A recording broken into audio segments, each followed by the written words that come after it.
Welcome to the Stranger Than Fiction podcast. I'm Chase. And I'm Adam. On this episode, we are talking about Bigfoot.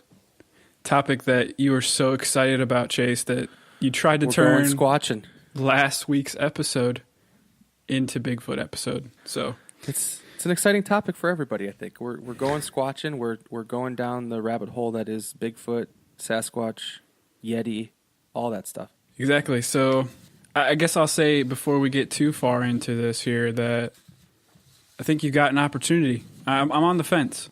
So ooh, convince me. Well, I hope that I can drop some facts on you. However, I don't want to say that I am a complete believer, but given the binary question of yes or no, I would give the answer of yes that I am a believer. So hopefully I can sway you to my side of the moon as well. What's the nexus of your thinking there?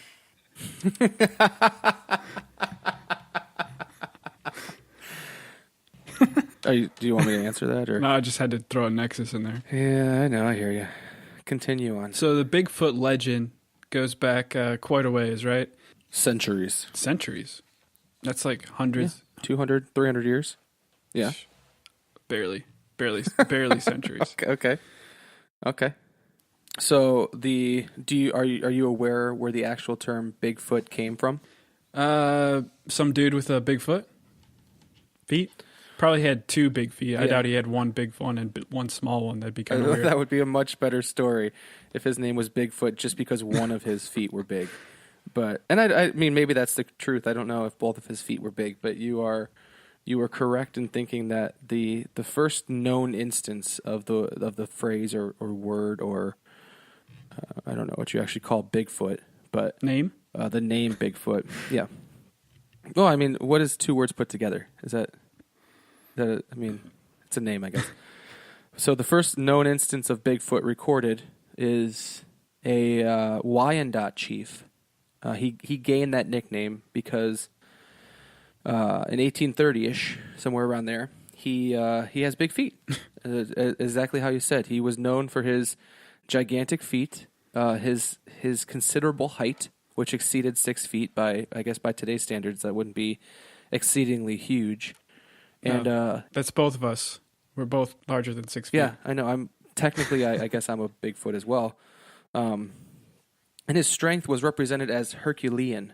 So he went by the name or developed the name or got the name Bigfoot in the 1830s. So that's how I know the name Bigfoot. Now we're talking, Sasquatch is a different name and whatever different names he has, but that's the nexus of Bigfoot that I'm aware of. So I mean, I think I saw some information that that the term, while it may not have originated in the 1900s, but it kind of became popularized and more synonymous with the legend that we're talking about here in like the 1950s, where a journalist basically published this letter from a reader, and the reader lived in California and was a logger, and basically they found these really large footprints while they were working that they couldn't really explain, and thought the story was interesting and shared it with the journalist, and kind of joked that this must have been some relative to the Abominable Snowman. And basically when this article was published, it got a lot of notoriety, a lot of people interested, and a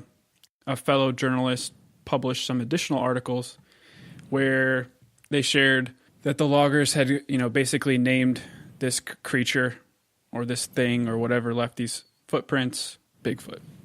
So that's kind of where it really became popularized and synonymous with, this kind of creature or something living in the woods, I guess, if you will. Yeah, I mean, I think there's a ton of stories as to the origin stories, much like X-Men or Spider-Man or something like that. There's a lot of X-Men, or there's a lot of X-Men. There's a lot of origin stories. Right. A bunch there of them. are a lot of X-Men too, yeah. But there's a lot of origin stories for Bigfoot or Sasquatch or the Abominable Snowman, Yeti, anything. I think, from my perspective, I think it's safe to say that it may have became popularized in 1950, 1960, but I think it goes back further into the mid-1800s as to when it became a thing but that's not really, it's semantics at this point. That's not really that important. Yeah, so like you said, I mean, Native Americans, kind of use the term. There was another tribe in Canada, Sitsalis, that believed there was a creature that they believed in that they called the Sasquatch. And there was a teacher and author that was believed to coin this kind of other name that you mentioned that we use to call the Bigfoot, which is Sasquatch. That name is believed to have come from a mispronunciation of that Native American term, Sasquatch. Yeah, I mean, I think it's safe to say that the Native Americans probably started a lot of these folklorish type things where, not saying anything bad about Native Americans, of course, but they had a lot of these old folklorish type stories that just sort of resonated, I think, with everybody going up through the years. And of course, as we got more stupid as a country and as a world, these type of things get manipulated and morphed into a gigantic 7 feet, 8 foot tall ape-like creature. Yeah. So I mean, I guess that's a good segue. What's the general thinking on what is a Bigfoot? Great question. So here's my thinking, right? I'm thinking from the stuff that I've read, the Bigfoot or the Squatches that I've seen, which is 0. So we're going back to just my research and what I've read and everything else. I think in the general sense, it's 6 to 8 feet tall. It's hairy. It's human-like, also animal-like somehow, a mixture between the two, and it stinks. What does it smell like? Well, I would guess that it probably smells like the environment that it's in. So in the swamp, it probably smells swampy. In the mountains of like swamp ass. It has really bad swamp ass. Washington. Yeah, well, I would venture to guess, being that hairy, and in Louisiana, you probably got a bad case of swamp ass. But I'm gonna look up hold on. Let me look up the fucking name of that. According to Skunk Ape. Skunk Ape. Are you saying the skunk ape is the same thing as Bigfoot? I would say that the skunk ape is an iteration of a creature that is Bigfoot, yes. An evolutionary downgrade or upgrade or somewhere on the evolutionary chain of a Bigfoot or a Sasquatch. It's pretty much like a human, right? Humans are different if you live in California versus Vermont. I think the skunk ape is the Bigfoot of the southeast. Okay, but you said that Bigfoot is human-like, so basically you mean that it's bipedal, right? So it's walking on two legs. It is bipedal, yes. That is correct. Some reports have it as tall as 15 feet. Yeah, but I think that's probably... so my theory on that is if let's say the average size is 15 feet, right? How the fuck do they stay hidden? That is a brilliant question. One of my top questions. Thank you. Yes. Yeah, so I'm not a firm believer in the over 8 feet tall category because anything past that is going to stick out like a sore thumb anywhere that they're at. So let's just, I would say reporting is silly if it's 15 feet tall. I think that's just somebody's imagination. Well, there's always things that lie outside the bell curve, right? So let's say 8 feet is maybe the standard, but 15 feet could be theoretical, and that's why there's reports of it because it didn't stay fucking hidden. Well, where does a 15-foot Bigfoot live? Answer me that. I mean, if you're already behind a hiding tree, at 8 feet, how much more room do you need for 15 feet? Well, I have 9-foot ceilings in the house, so I could accommodate an 8-foot Bigfoot. Well, there's no ceilings out in the wilderness, so height I don't think matters so much as girth. But they still have to hide. They still have to hide somewhere. They still have to go somewhere for shelter. Where the fuck does a fit? No, I'm saying it now. I am counting out the reports of the 15-foot Bigfoot. Well, are you counting out the reports of Bigfoot stealing women and hauling them off into the wilderness? I did hear a story about a pack of big feet. If it's a pack of Bigfoot, if it's big feet. I think it's Bigfoots. Yeah. That was an Adam joke. Ooh. But I have heard.